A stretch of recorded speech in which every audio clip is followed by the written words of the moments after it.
Martha Washington was the First Lady of the United States. She spent about half of the Revolutionary War at the front, helped manage and run her husband's estates, and raised many children, grandchildren, nieces, and nephews.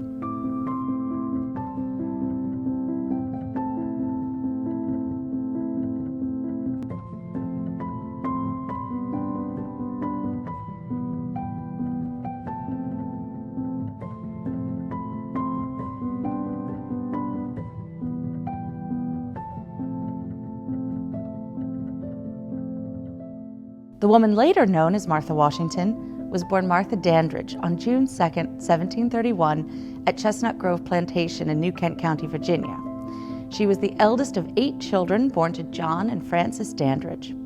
Martha Washington's education was typical for a girl of her class in 18th century Virginia. It stressed housekeeping, religion, music, and dancing. In her late teens, Martha Washington caught the eye of Daniel Parke Custis, a wealthy Virginia planter 20 years her senior.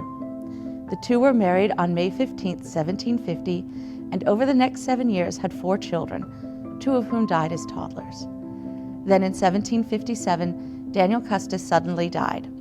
Since he died without a will, the law stated that as the widow, Martha Washington received use of 1/3 of her late husband's estate for the rest of her life. The other 2/3 of the estate would be split between their children once they reached the age of adulthood or were married. The estate Daniel Custis left included 17,500 acres of land and almost 300 enslaved people. Martha Washington, now in her mid-20s, had the rare opportunity to own and manage property, since under the law only a widow or a single woman could own property.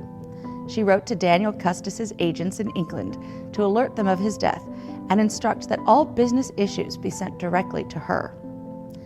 Several men began courting Martha Washington. The first was Charles Carter of Cleve, who was about 20 years older, had been widowed twice, and had many children. After weighing her options, Martha and George Washington married on January 6, 1759. The next 16 years were largely spent at Mount Vernon, George Washington's plantation in Virginia. The Washingtons raised Martha Washington's 2 surviving children, John, called Jackie, and Martha, known as Patsy. In addition to seeing to their education, Martha Washington oversaw the domestic staff of hired and enslaved butlers, housekeepers, maids, cooks, waiters, laundresses, spinners, seamstresses, and gardeners. These years were tragically interrupted in 1773, when 17-year-old Patsy had a seizure and died.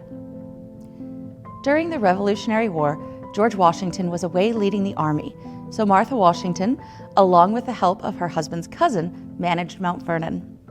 She also spent almost half the war in camp, entertaining visiting colonial and international officials and prominent citizens.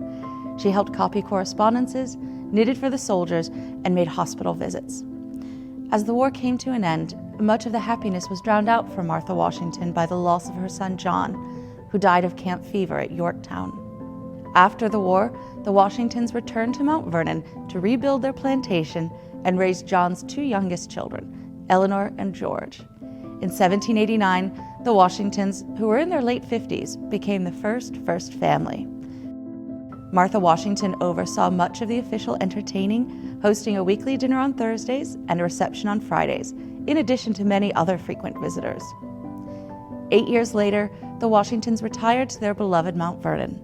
Over the next 2 years, they improved their home and welcomed many friends. Then, on December 14, 1799, George Washington died. Martha Washington was devastated and told several people she was ready to join him in death. After an illness of several weeks, Martha Washington died on May 22, 1802. She was 70 years old. In newspapers throughout the country, Martha Washington was eulogized as the worthy partner of the worthiest of men. To learn more about Martha Washington and the lives of other women at Mount Vernon, you can visit mountvernon.org/women.